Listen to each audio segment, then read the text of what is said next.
Arriving at Lingayen Bay, just over 100 miles from Manila, MacArthur's forces make good his promise to return. Under a naval bombardment, the Coast Guard delivers thousands of fighting Yanks to the shores of Luzon Island, main Jap base in the Philippines.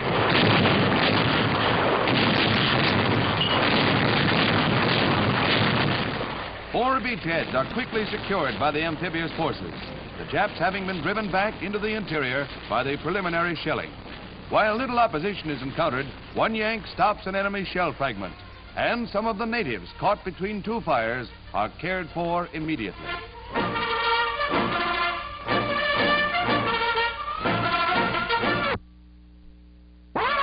Coast Guard and Signal Corps cameramen picture the stars and stripes back on Luzon, this time to stay until the last Jap surrenders. That the Yanks are welcome is only too evident.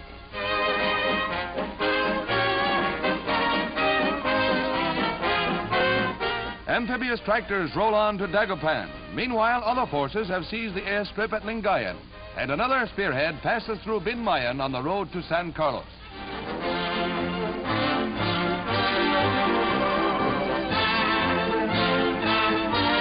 The attack fans out along the bay and heads south.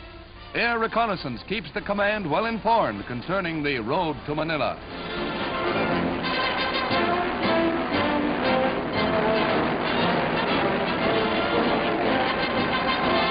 An important factor in the drive on Luzon was the capture and refinishing of the airfield on nearby Mindoro. A few hours after our troops landed, engineers were at work on the strip, and not many days later, the field was ready for our bombers.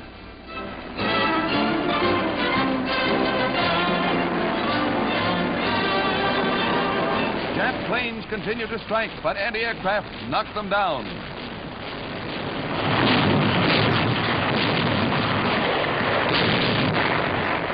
This was an enemy plane. But we have our losses too. A crippled P-38 comes in for a belly landing.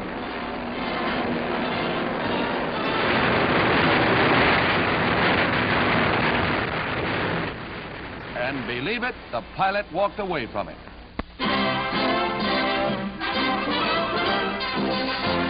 Destroying tons of vital equipment necessary to the Japs' campaign in Burma, RAF bombardiers pound enemy supply bases without let up. These crews, New Zealanders, Australians, and Canadians, are off for a target lying along the railway between Mandalay and Rangoon. Above the Japs' chief supply base at Kinmana, the planes go in at 2-minute intervals.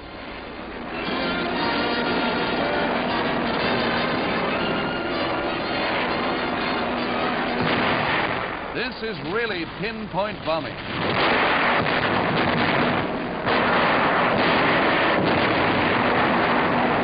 Another dividend for the Allies.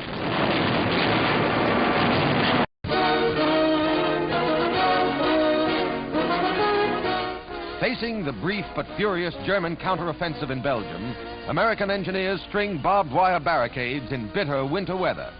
Snow has no beauty on a war front for the men who must do the fighting.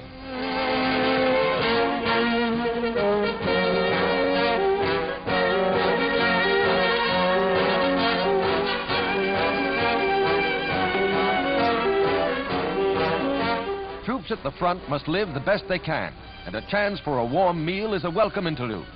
The man who has a chance to throw up a tent or dig a foxhole is a lucky soldier. These are the men who helped turn the tide and push von Rundstedt's forces back. From under a blanket of snow, artillerymen dig out their ammunition, for this war waits on no weather. Before long, the big guns are ready to go into action and pound the Hun.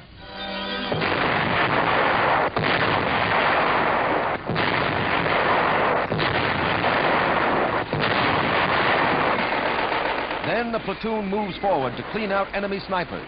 Rifles, machine guns, and bazookas do the job.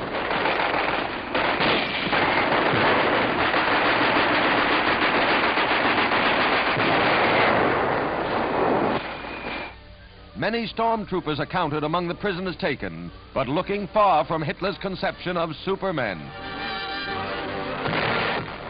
Some of the bitterest fighting took place in the area around Langlia in Belgium. Losses were heavy on both sides, but nothing could stop the slow but steady Allied advance. Evidence of the struggle is shown in these pictures of wrecked equipment made by the Signal Corps.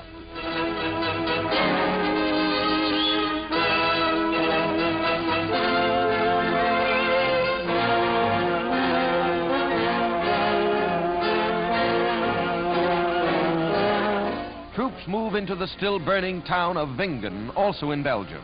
Retaking this key point meant a safer and surer advance. Here, too, there's further testimony to the bloody battles that have raged here. American helmets tell their own story, while the number of German prisoners testify to the fact that victory was ours.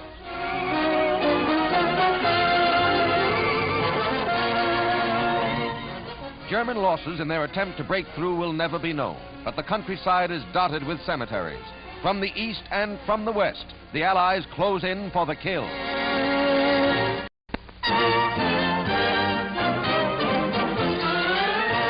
The annual March of Dimes, which was climaxed with celebrations on the President's birthday, brings a flood of mercy money to the White House to help fight infantile paralysis. A visitor here, too, is 10-year-old Bobby Riggio of Brooklyn, on hand to present a check to Mrs. Roosevelt for $50,000. The check represents the money donated by radio listeners after he made an appeal over the air. His reward is a $1,000 war bond and a football he'll be able to use next year when he's fully recovered from infantile.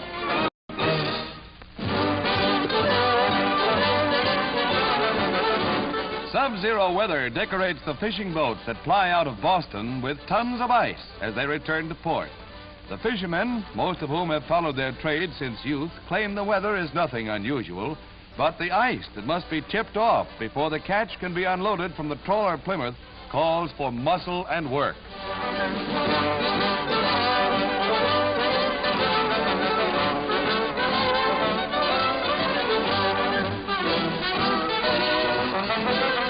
The Plymouth made port with a catch of 40,000 pounds, despite damage done by ice.